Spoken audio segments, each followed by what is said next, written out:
The thing is about all this is there's we're collecting quite a few of parenting or workshops here, and so it is nice to reference back on YouTube. Anybody can watch them, refer them, send them out, send them the link if someone's struggling with some of this. Um, this is I don't know who isn't struggling with starting school with our kiddos and just everything. I mean, it's been a big concern, big uh, choices have had to be made. We're doing the pros and cons, outweighing the the choices here with school. So it's a big deal. And so when I put this one together, it's like, okay, we're going to start this one and do this one in August before we start school. And then here's COVID, and here's all these other things that we're dealing with. So it's been hopefully it's been okay, and most of you have gone through some of this. I hope that this webinar will help you kind of calm the brain and calm the understanding and kind of get a new perspective. Um, this is a great book, Brainstorm by Dan Siegel. And I'm just going to go over lots of ideas and brain stuff and adolescent stuff. So, but first I'll just kind of go over, I'm just holding this PowerPoint up right here of the benefit. If you don't have the benefit and you're watching it, but this is our benefit. If you do have the benefit, we have all those things going. We have crisis line and phone and video counseling and face-to-face in some places. We're still waiting for more face-to-face again. So in other offices, but okay. So in this workshop, I'm going to define adolescent. We're going to do myths and shifts and mindsight about the brain. Mindsight is a Dan Siegel term. Facts about the brain, skills, tools, and repairing. Steps to motivation is my little handout, and I'll send out that handout when Heather sends you out the PowerPoint. I'll send out that handout about motivation and boundaries. So we're going to definitely go over boundaries. I go over boundaries and balance all the time because it's like we know statistically that boundaries is so important, but we're going to define why adolescents push our boundaries and why we go through all this mayhem. So the immune system, there's a little picture about the immune system that we're going to talk about with adolescents. So let's define adolescence real quick here. A young person who's developing into adulthood, the transition between puberty, adulthood, human development, extending our teen years, or terminating legally when the age of the majority is reached, or the process of the state of growing is mature. Okay, so that is so questionable. Like, what's maturity? The process or state of growing to maturity, I don't know. Like, and this is the thing, is Dan Siegel. Let me just introduce this book a little bit. So this book, he wrote in the inside and out of parenting. He's wrote the whole brain child. He's wrote mindsight right here. A new one that he put out that I got after all these were out is called Aware, and it's about being present, the practice of being present. Super awesome. So he is in my top 5 authors for books.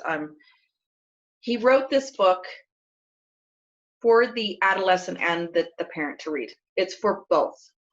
No one's ever done that before. There's never been a book that is written for the adolescent and the parent. So he talks about what happened over time with adolescence. So, and I do have a reference to another article about this, about puberty and what happens and the brain. He is, he's a brain guy. So the thing is about, years and years ago, up to about 100 years ago, the puberty level was about 15 to 16 for girls. They hit puberty. He talks about this in the book. They hit puberty, and 2 years later they're married. There was a 2-year span. Okay. Right now, the average is a 12-year span. So he says it's 6 times longer. So just think about that. So puberty 16, we're married at 18, roughly, right? So we have 2 years, and we're mature, and we have the process in the state, and we're going. And so guess what's happened right now? We're averaging 10 to 11 years old for girls. So their puberty, adulthood, goes into development at 11 years old, roughly.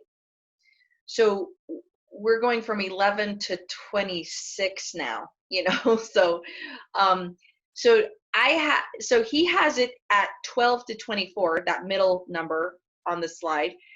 The World Health Organization has it from 10 to 19 as an adolescent age. I'm saying the last one is 10 to 26 because kids are maturing super, super, so much faster and younger. Okay, number one. And 26 is where the brain stops developing in general. So the brain develops until then, male, female, little tiny bit difference in that number. But so females, of course, are about 1 year to 2 years before males. So I'm saying 10 to 26. And it's like, okay, we're having a hard time defining that solid age, but honestly, think about it. When you were an adolescent, when you were 16, what was going on? What are kids at 10 doing now? Very, very, very different.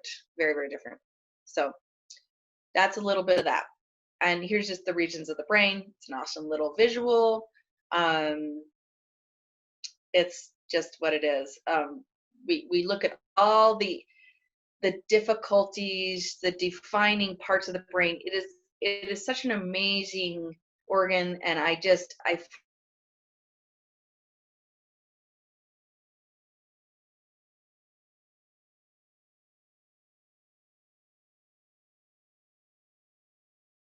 and it's all engulfed together. Here's the clinical part, here's the family part, and there's just lots to it. And this book, I've gone to Dan Siegel's workshops twice. I've listened to him twice, 2 different times, that were just amazing. And the last one was when he 6 years ago, when this book came out for Brainstorm. So this is the thing, is the brain grows and shapes on what we focus on. So if we don't believe that, I would hope that you could shift into a growth mindset about what we focus on is what our brain holds, our body holds that, shapes it, and grows it. And our brain, and we're going to go into myths and facts and everything in a minute, but our brain's super malleable, and it's what we focus on. And if there's anybody, I've had to learn that over the years. Attachment, childhood, you can decide what you're going to focus on, and that takes a long time, really long time. So Viktor Frankl, the man's search for meaning, came up this morning, and I added that in. It's a little tiny book, right? It's what he focused on. And so this PowerPoint was blank this morning, of the brain grows and shapes. What do we focus on? And I thought, what is it that I can put in there to help us understand that what we focus on grows our brain? It grows our brain. It actually changes our neural pathways, and we have to understand that that's fact. So between stimulus and response, there is a space. So here's stimulus and here's response. And that space gets smaller and smaller and smaller when you're in your fight or flight, or when you're agitated, or when you're irritated, or when you're tired, or that there's like stimulus, response, stimulus, and there's no space, right? There's no space in between there. We just respond to the stimulus. And that's the problem. And that takes some work. So in that space is our power to choose our response. In our response lies our growth and our freedom. It was the perfect quote for this life. And focus on possibilities for success, not the potential. So I don't like the word potential because I've learned over the years, and the Jerk book and patterns. So patterns and potentials, those are two P words that I love. So here's a pattern. We have to go off patterns. We have to go off patterns. We can't really go off potential. And we can't go off potential for failure. It's like, oh, well, you'll fail. Because that's a thinking error. That's fortune telling is what it's called. It's jumping to conclusions. We focus on the future and jumping to conclusions. We're going to focus on that, and we're going to dwell on that with our teens, with ourselves, with our job. It doesn't matter. And thinking errors is a whole other class that I love teaching. So it's just like, okay, what do we focus on? Do we focus on the present? Do we focus on the failures? Do we focus on potential? Or do we focus on patterns? What are my patterns? What is someone else's patterns? Because potential will get us in trouble. And here's the myths. So adolescent brains mission shifts. So here's the myths that he completely scientifically researched, bunks. I call it bunk, he bunks it and I bunk it. So myths that adolescence is a time for wild raging hormones. And that's the reason why they act the way they do, or why they're not motivated. And I hear that all the time. They're not motivated. We're going to talk about that. Why they push boundaries. I mean, their job is to push boundaries, but our job is to hold them. So they're pushing boundaries for attention. No. Trauma doesn't affect the brain. Yes, it does. Unresolved things present itself now. So unresolved trauma presents itself in the present. That's the problem. So it does. Risky behavior is impulsive. So Dan Siegel talks about this in many of his examples in the book. It's actually not impulsive at all. So because the shift over here, the first thing that's on the other side here is move this up, risks and rewards, the pros and cons. So he has found in his research of working with a lot of different teens and his own adolescents, my own adolescents, I mean, my own kids, my foster kids, they actually do know what the pros and cons are. They actually are not impulsive because they know exactly what they're doing. They just block out some of the cons, and they know what the risky behavior is. It's just not impulsive. It's not just that they didn't think about it. Really, now there is some impulsive behavior that happens in someone that has more impulsive, an impulsive disorder, but risky behavior in general is not impulsive.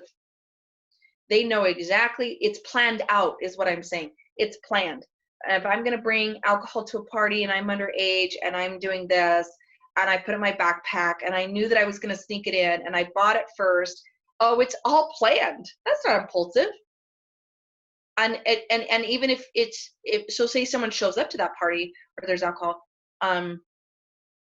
that's not impulsive. They actually see it, they hear it, it's like, oh, I didn't know there's going to be alcohol here. Oh, I wonder if I'm going to drink or not. They know the pros and cons. They have to weigh those out and then make a decision. So the brain doesn't change or heal or over a lifetime. That's total myth. We know now in the last 5 years and almost like the last 10 years since we've had neuroscience that it's just getting better. We have way more neuroscience than we've ever had, ever in our history. And so we know that the brain changes. We know it can heal. And I don't know if I like that word. It's really tough for me, but it does. It actually, the neural pathways, when you're not using them, they break off and you're not using them anymore. Someone that smoked for 5 years, quits for 5 years. And so those 5 years, that neural pathway is not being used anymore. And it actually dies and breaks off. And you have to create new ones. So, so that happens. That to me is a healing. So parents can control how the adolescent will become.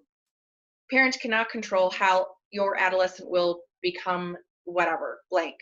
They will become this. They will become an artist. They will become, they really can't. You can coach and challenge and you can influence, definitely. You're going to either show up or you don't. Showing up is one of the most important things, but that doesn't mean that you can control that.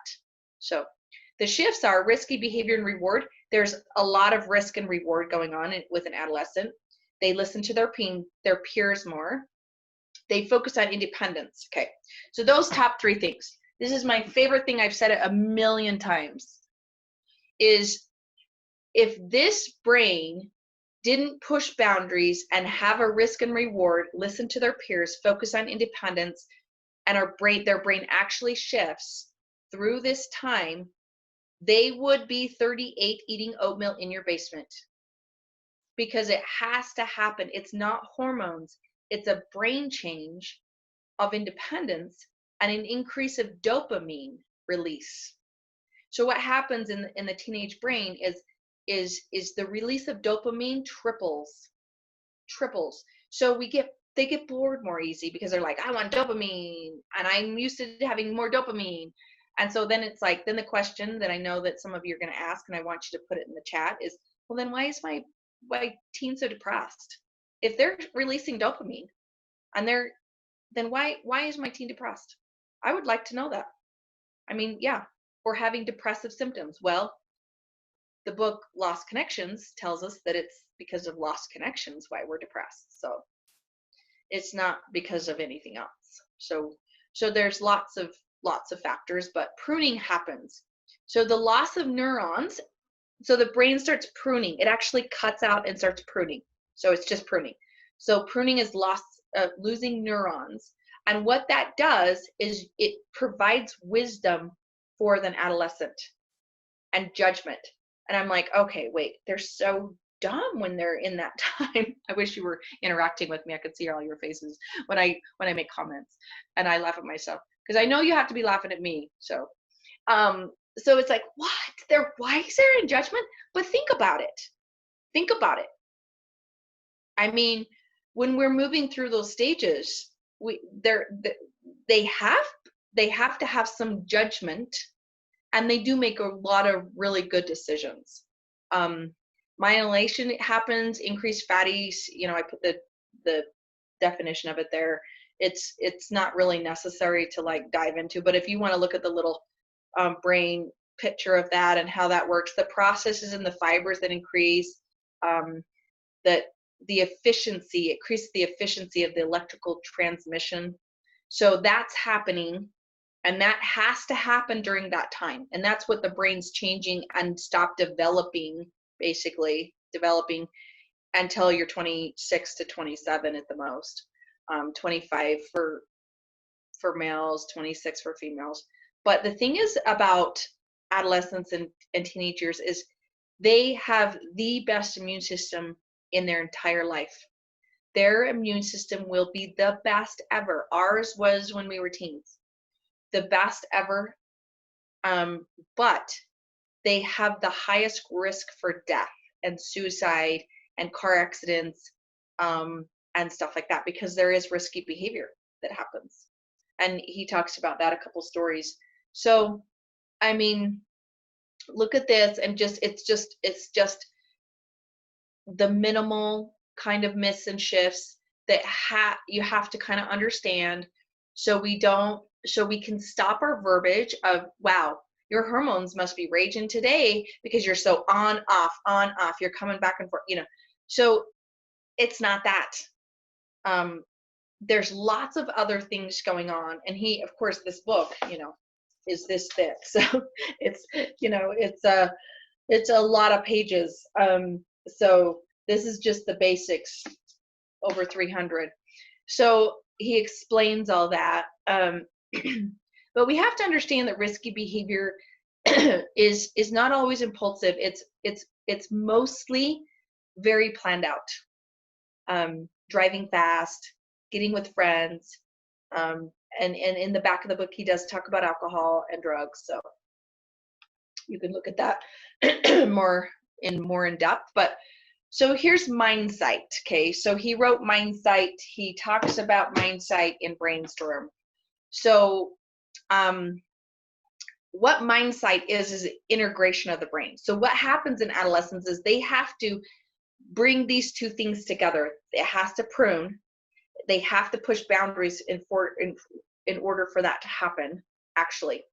And their brain changes and all those things that we just talked about. So there has to be a shift in that, and then the brain integrates.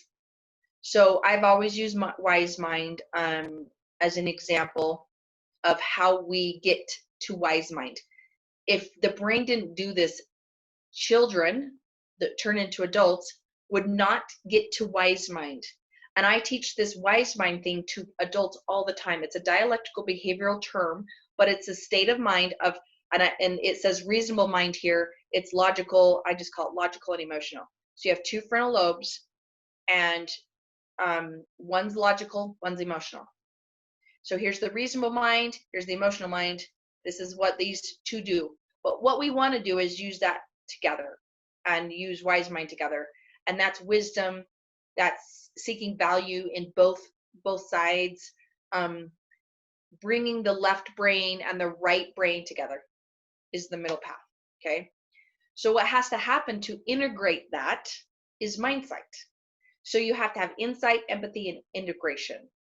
So he says insight, the sense of interconnection of past, present, and future with clear understanding of who we are. Now that doesn't happen. I'm still figuring out that, right? We're always having insight, hopefully. That don't ever say, oh, you know what, I totally understand who I am.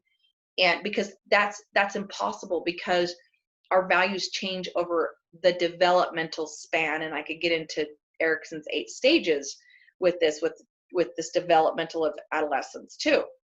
But at 19, it cuts off, and we're supposed to kind of understand who we are. No, we don't. Like, that's what Erickson says. But it's like, okay, it's more like 26 now. It's a little different, I think.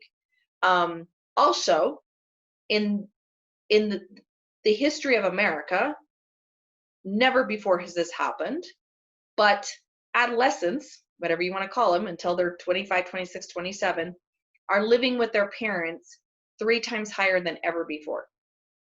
Because it's expensive, they're going to school, whatever, but they haven't integrated as much as they used to. Like I said, remember, females got married at like 18-ish. They hit puberty, they menstruated, they were married within 2 years. Now it's like 12 or 14. So, and so this understanding of who we are is totally different, I think, even in the last 20 years. So empathy, having the sense of ability to see from another's perspective. That's my favorite thing. Someone that's a black and white thinker or have a jerk quality from the jerk book, it's you cannot see someone else's perspective. That's really difficult to have a relationship with and be with somebody that doesn't have empathy. And so it's like, wait, my adolescent just doesn't have empathy sometimes. They can't see my perspective emotionally, because that's through the emotion. And I should put that in the big words, is empathy is through the emotion. It's not through the event. It's through the emotion. None of our events are the same. So integration, link different parts of the connecting brain into a whole way of compassion and connection. So we're going to link these together. That has to happen. And then we have to sift sensations, images, and feelings and thoughts. We have to know we have to know what our sensations are. We have to know we have to be able to, have an image of that. And we have to know what our feelings are, and we have to know what our thoughts are, and go through that sift. And that's in the book. And he explains that more. But the thing is that's how the brain works. We have a thought, we have a feeling, we have a behavior, and that's just how it works. And so if we can have space, like back to this, slide, this space, where was it? When we need space in between, that space, the power to choose our response, and how we create space, I just love it because I like larger spaces. I like to go outside, find bigger spaces. So to think is the best thing you can ever do. And then having space, meaning time, 10 minutes, 10-minute timeout, the best thing you can do. Finding ways to connect, but having space and having a clear understanding, using both sides of your mind and then coming together. Because if we react, we're going to be emotional, and females in general do the reaction emotionally. Males stay in their logical brain, which is their responsible brain. Just call it logical. It's the logical side, and they make decisions that way. But we need to use both. So if we have some space in there, guess what? The space in between is wise mind. So when we're trying to teach our teens, and by the way, have them read this book and have them watch this whole PowerPoint with it. I didn't even think about it till like today to have the teens join us today for this, but you can just send them to YouTube. It'll be awesome. They love YouTube, right? So they want to link it all together. So it's like, okay, I'll watch this, pay them like $20 or something, and they'll watch this, and then they'll fast forward me, and then they'll be like, okay, whatever she's talking about, I don't get it. And integration, I don't know, I do pretty well, but how do I, get into my wise mind? Yeah. If you're talking like that to them, like, yeah, I think we need some space, meaning we need to stop this conversation. I need to wait 10 minutes. I need to wait 3 days. We need some space. I just love it. So that was that quote from Frankel totally hit and pulled this all together, because it's now my favorite quote. So remember, their immune system is the best, but they have the highest risk. They have very risky behaviors. They like rewards and they like to risk, but they do know what they're doing. They do contemplate, and it's not just impulsive. So the right side, this is what, just for fun facts of the right side and the left side. So back to the left side, it's that logical, linear thinking. It looks at the whole world. And there's a box of learning. There's a box of, box of meaning. And so it's like a box. It's a social display of rules. It's logical. This is what my paycheck is. This is how much bills need to, be paid. So the right side is that emotional, personal reflection. We look inward to self. So the nonverbal connections. So that's emotional. So, females are a little bit better at nonverbal connections. We see something, we feel something, and we're like, oh, I know, what's going on. We hold raw emotions in there, and we know what our needs are and our feelings. So we need to bring both of those together. It's an awesome thing. So that's just a little explanation of all that. Everybody doing okay? So this is where we get into, now that we know a little bit about the brain and we know some myths. I think the number one thing that parents come to me with is, my child doesn't talk to me anymore. They're not motivated, and they stay in their room a lot, and I can't get them to do Zoom. That's what's coming up lately, like after COVID in March. So tell me if you can chat some other things that you're struggling with. I would love to know. Because this is the thing, is we struggle at this time. I used to always bunk people's comment about terrible twos. So we get our kids and we have the terrible twos and the threes, right? And we're like, oh my gosh, my kid was the terriblest 2-year-old in the world. And we go through, oh, if I can just get through the toddler age and potty training and communication and mobile and keeping them safe and running them around like crazy, right? And then we get into the early, elementary school before adolescence. But I go back to the 2-year-olds and I'm like, Okay, so 2-year-olds are getting their molars. They can't communicate. They get really frustrated. They're trying to attach. So they are trying to get into attachment with you. They're trying to bond and trust you. It's really frustrating when they don't get their needs met. So, and by the age of 5, we have to teach that child. It's never too late though, because I've said this before in the PowerPoint of a parenting PowerPoint a while back, is we have to teach them what delaying of gratification is. And this is the book from The Road Less Traveled, and I didn't even put that in my references. It's in my top 5 favorite. So The Road Less Traveled by Scott Peck talks about self-discipline, delaying gratification, and then I've added the reward system and the motivation. If you can't see my screen, I apologize, but you're going to get this handout. So self-discipline is the first, has to be first. So what you're really saying, most parents are like, my kid just isn't self-disciplined, but they don't call it that. They call it something else. They call it like lack of motivation and just not being respectful, and just being like wanting attention. So yeah, so some of the chats, and you can do it to everybody, you can do it privately, but this is awesome. So some of the chats that people are, like are struggling with, and definitely anger and bullying. My teen is really, really irritable. So you're right. That's like top 3 too. Like, yeah, not motivated, just kind of, they stay in their room, they're really irritable, and they don't talk to me anymore. And I need someone for them to talk to. So they bring them to me and they say, will you talk to this stranger, please? Because they don't talk to me anymore. And I'm like, okay, I'm a stranger. They don't say that, but I say that. I'm like, okay, I'm a stranger.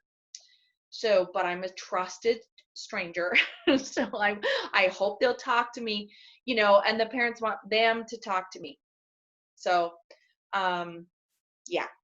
And that's great. And actually kids do really, really well, more than I'm always super surprised at how brilliant and insightful they really, really are and what they're struggling with. And I get that side of it, and then I get the parent side of it, and I love my job. Love, love, love. I love working with those teens because honestly, it makes me have goosebumps thinking about it. They are very resilient, strong, insightful, smart kids. Like, I am so amazed all the time. They come up with such great, like, emotional struggles, but they're struggling. We have a serious suicidal rate. We have serious underage drinking and vaping and pot use in Utah. No lie. So, they're struggling. So, yeah. And it sounds like we're all like dealing with anxiety and depression and outbursts. So the irritability is a root issue of that. I need connection. It's not it's like I'm wanting connection, but all I know how to do is be irritable. And if you're dealing with lying and stealing, we're just going to refer you to Beyond Consequences book, Love and Control, Logic and Control, I mean. So Beyond Consequences. So anyways, yeah, they don't want to talk. So what happens in the adolescent brain is exactly that. They listen to their peers more than they will listen to you. And that is something that has to happen. It's a brain thing that's happening because they're pruning. They're pruning, their brain is pruning, and they're going to say, I need to have risks and rewards in order to move out. I have to risk something to grow and to learn. Seriously. So you have to let your kid do what they need to do sometimes. So self-discipline, though, is part of this. And it has to be taught to delay gratification. I have to wait for my donuts after dinner. I have to wait to play my game until I do my homework. I have to wait for this. I have to earn this first. We've really lost that. This book about delaying gratification and self-discipline, The Road Less Traveled, was written in 1973, before, almost before I was born. And he talked about that. I mean, like, come on. I mean, 40 years later, are we doing a very good job at teaching our kids how to delay gratification? Not when there's Walmart around and Amazon. I just like right now, right?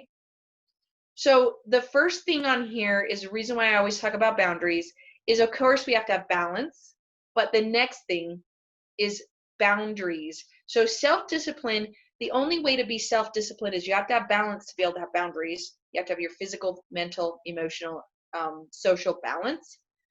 But then we have to put up a boundary around that balance. We have to put boundaries around our time and our energy, or we would be completely unbalanced. So we have to know what our time, energy, money goes to, our value systems, and our higher purpose. So that's my list of under self-discipline of what we have to do to be self-disciplined. Then we have to delay gratification. And then, long story short, we have to have a reward system. We have to reward our teens, and because it's natural for them. They have to know what a reward system is. I ask parents, I ask adults, I ask teens, what's your reward system? What's set up for you?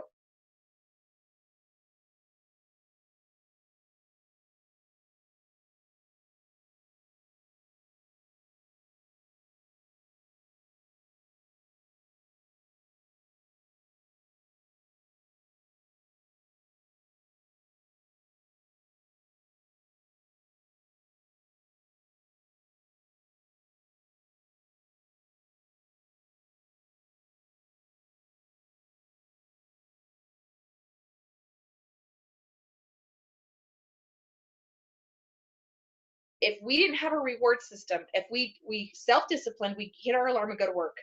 We have delayed gratification. We don't spend our money before we get it.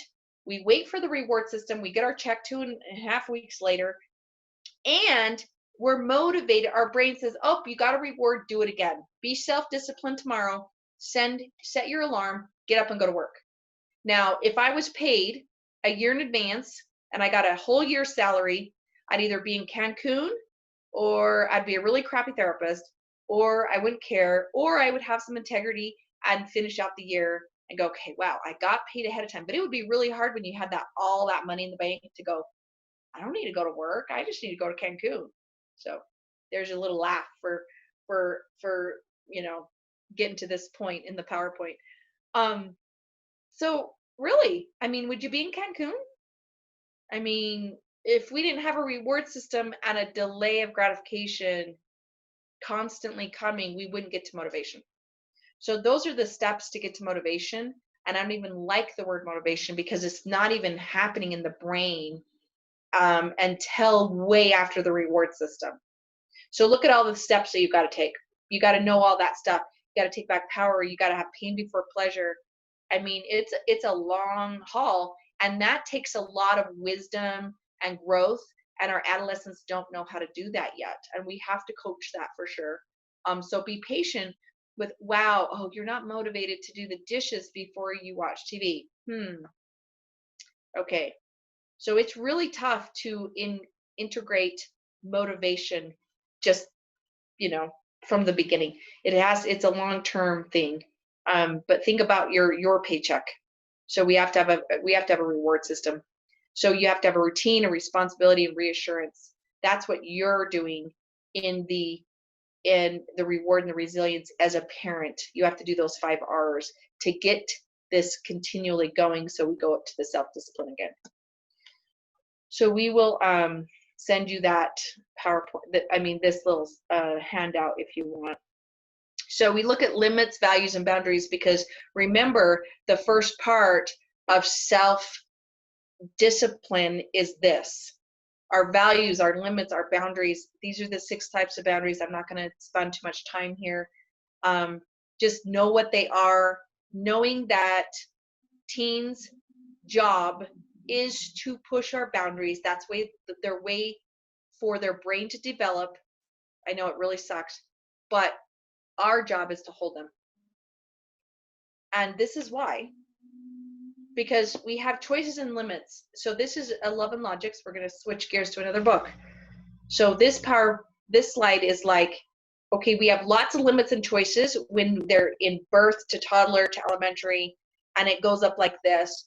And in junior high, we have a little less limits, and they don't have so many choices because they make their own choices. We don't have to give them so many choices. High school, the love and logic's theory is at 17, we're done. We're done.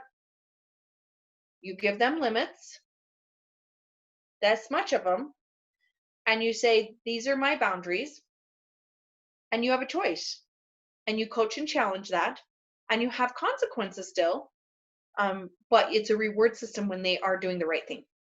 So it's just how it is. So look at your boundaries. Here's my value system, but here's your choices, here's your limits, and this is why we need boundaries. Brain changes, our values, our self-value, our respect. The result is assertive, teach, model, and secure and love. The person feels loved. We cannot have a healthy relationship without boundaries. It actually grows a relationship. And then prevention, burnout, passive behavior, emotional pain. So my favorite statement is, it's boundaries, not battles. I despise pick your battles. Think about it. Pick your battles. Well, then that means I'm battling. Why am I battling in the first place? I'm not battling. I'm just going to have a boundary, and there is no battle, because here's my boundary. Now there's compromise, there's talk, there's sometimes, sometimes, but you're not battling, because here's the limit. Here's your curfew. Here's what I will and will not do. This is what I need. This is what I feel. And this is what I'm willing to do. And there's no battles. And then if there is a battle, then we have to repair that. So we're not going to be perfect. We're going to be like, okay, I want to battle you right now because you're really pushing my boundaries. so here's the skills, the tools, and repairing. So this book gives you mindset tools, they're called. So I went with number 2, 3, and 4 in this book, and I kind of put them a little bit in here so you could look at it. I mean, I have it on Audible if you listen to the book, or you can order. This is a hard copy, but I don't know what if he has but they're not, it's not that much. So knowing your emotion is mindset tool number 2 is time in. So get cold, get curious, open, accepting, and loving about your emotions. In statistics, if we could label our emotions, if we could just call it something, we did so much better. Now, next week is our emotional intelligence part 2. So part 2 is, and part 1's already on YouTube. So part 2 is going to go over the practicing of emotional intelligence. So here's the emotional intelligence. We got to label it. We got to focus on it. We have to get curious about it. We have to open up. We have to open ourselves up. Focus on attention inward. Changes our molecules that make us healthier, where our cells live longer. When we turn inwards, when we focus, our cells live longer. They don't die off. It's amazing what the brain and what you hold on to and how it affects our body. So journaling is always an awesome thing to do. In all different kinds of journal. There's lots of different kinds. I have lots of people mind dump or gratitude journal. I call it gratitude dumping. So you're either going to mind dump or you're going to gratitude dump. You can do both. Journaling is like, this is how I feel. This is today. I'm in the present. That's journaling. This happened to me. This is how I reacted. I really, and then you can reflect on that, look back. That's journaling. So knowing your attachment style is part of that. So he talks about that in the book. If you want to look up attachment theory, you'll find out your attachment style. And SIFT, once again, sensations, emotions, images, feelings, and thoughts. You have to know what those are. Reflect on making sense of your attachment now that you know what it is, and relationships, and healthy mind platter. So real quick, for the healthy mind platter, this is for kids and for everyone. So it looks like this. Let's see. So it's the healthy mind platter. He puts it kind of on a platter and he lists all these things. And mindset practice, time in. So sleep, focus, time in, physical connection, downtime, and playtime. So those are all on the platter. So that's just self-explanatory, I think, hopefully for you. So here's your healthy mind platter. It's Mindsight tool number 4. And of course, it's many, many pages. So you can look at that if you need to. But okay, here's my mind platter. What does that look like? Well, those are all the things that we need to focus on. We have to schedule those things. Downtime, playtime, that is your reward system. You have to have it in your balance. So repairing with boundaries. Be present with being felt by being seen, safe, soothed, and secure. So those 4 S's are what helps someone feel bonded and safe with their caregiver. So being you as a parent, you have to have boundaries with those things, but you also have to help the person be present with their being seen, feeling safe, they're soothed, and they feel secure. So an insecure attachment is the opposite of that. So that's a little bit on attachment, a tiny bit. I know there's lots of information, but this is the thing, is this is what I want to get to. And then we're going to do some questions and go through what we're struggling with. Just do the best you can. And my biggest thing, and Gottman, John Gottman, researcher for relationships, says it has nothing to do with the conflict. It has nothing to do with the battle. Nothing to do with the battle. In relationships and marriages, it has to do with how you repair it. So this is my biggest thing, is how do we repair? You got to say sorry. You got to apologize. You got to say, you know what? I took it too far. The next day, 10 minutes after, sometime. You do the best you can, but repair it. And then if you need to put up a boundary because of that battle, then put up a boundary. And then there's no battle. I don't want to battle like that again. I don't want to yell at you. I feel like I want to yell at you. That's a love and logic, statement. You could say, yeah, and I don't want to. So we need to stop. So as parents, we cannot control the people or adolescents that are what they're going to become. We just can't. And this is Frankel again. When we are no longer able to change a situation, all we can do really is we are challenged to change ourselves. He was in a concentration camp from Australia. He's a neuroscientist. He's a neurologist and a psychiatrist, and he was a survivor in the Holocaust. He survived because he did a mind shift. It's called a growth mind shift, or you can be a fixed mindset. And he decided to have a growth mindset. So live as if you were living a second time and as though you had acted wrongly the first time. If we did that as parents, if we taught our kids to do that with their friends, with bullying, with their anger, there's obviously big, deep-rooted issues, right? So that's where we have to go into therapy and say, okay, let's do some counseling over those deep-rooted, irritability. If we're having daily outbursts and rage, we got some root issues going on and we need to do some counseling. But there's my references too. And yeah.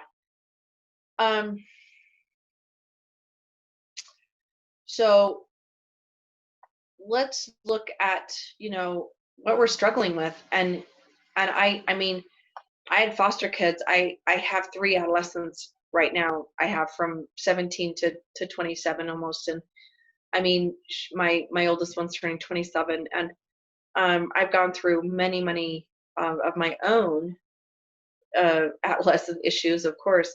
But it's very confusing time. But it's also, you can tell that story, or you can tell a story of, wow, what an amazing growth period. We have to know what the brain is doing. And that's what that book did. So what questions do we have or comments?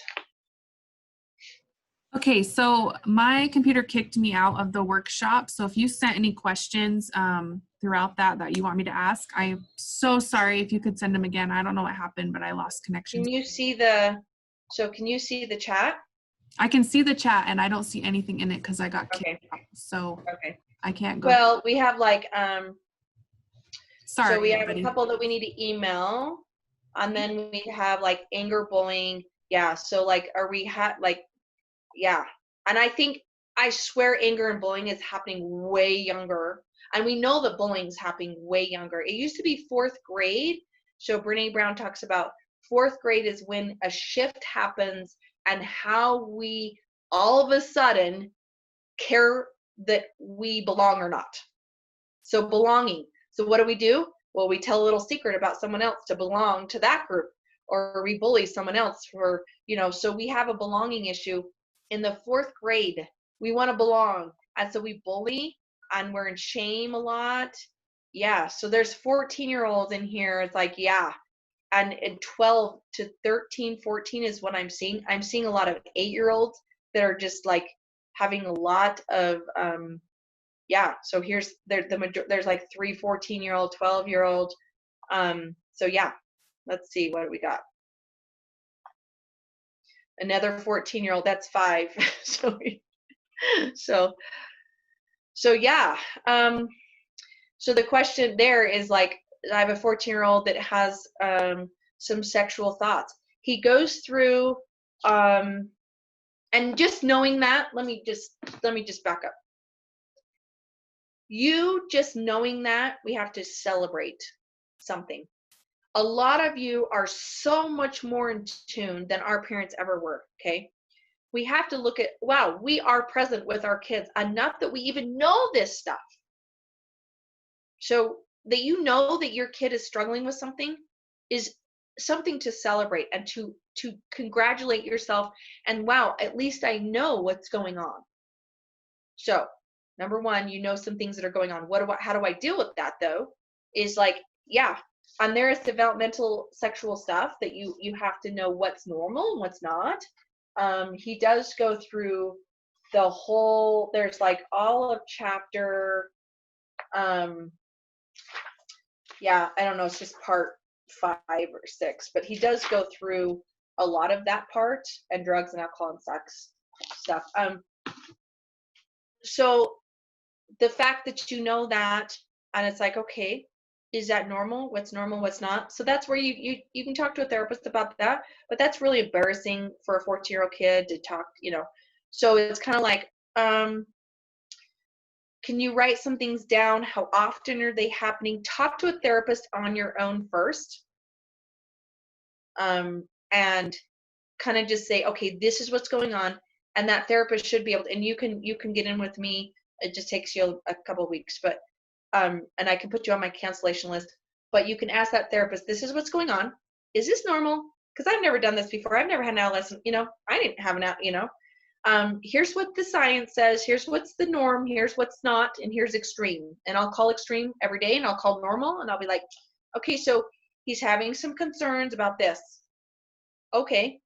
And you can definitely say, is this normal or not? So that's what I would say, is like, just kind of write down what's going on. And then find out, okay, how do I address this with him? How do I talk to him about it and talk to a therapist? Does that make sense? And then, let's see. Oh, I love giving a paycheck and a completed assignments and keeping up with school. 100%. A paycheck, the dollar amount, an actual paycheck, if that's what that child loves, and you can look at their love language, if they like rewards in gifts, if they love rewards in time, if they love their rewards in service, if they love their rewards in words of affirmation, you can look up love language, and I've already done that that webinar. So yeah, you can totally do your rewards in whatever way that is best for your family. If that motivates the kid because you've done a reward and a paycheck, and the thing is I looked up like a safe, a really cool safe that they can't get into, and they put their $100 bills in there every time, and they're saving up for a car, and then there's a bigger picture. Oh, whatever works, man. rewards are extremely important. So, let's see. Okay, right. And what other questions do we have? How do we decide what an ideal gratification delay timeline is? That's a good question. So how do we decide what an ideal gratification timeline? So if I understand you right, here's the delay of gratification. That depends on the age of the child. It could be 3 minutes, it could be 30 seconds.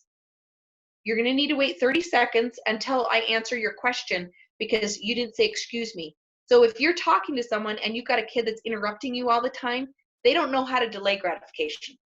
That's a simple skill, but it's not. I had foster kids that would not say excuse me, and I had to train them to say excuse me, and then they were able to ask me the question because they were just rambling all the time and interrupting me. So that's a 30 seconds excuse me, okay, and I will, and as soon as I tell you that I looked at you and I say okay, and you can talk now, after they say excuse me. So there's a 30-second space between when they could talk and ask me a question because they had to not interrupt me. So delaying learning, that's delayed gratification. So if it's delaying gratification for 3 years because you've got to earn a car, that's 3 years of a delay of gratification, right? So does that make sense? I mean, it just depends, but just doing it, it can be 30 seconds or it can be 3 years. That's my, take on that. So let's see. Yes. Okay, cool. And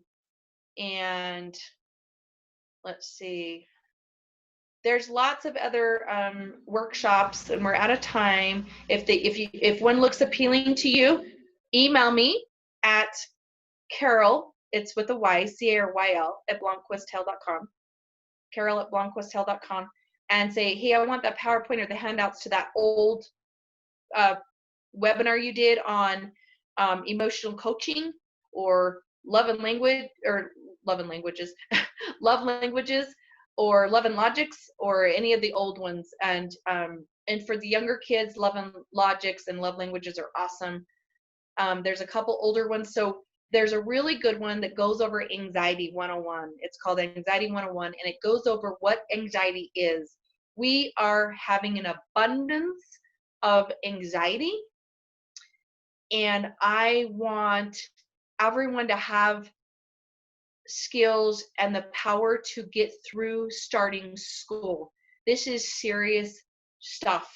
It is serious anxiety and serious stress, and our bodies are going to recover, or they may not if we continue in the adjustment.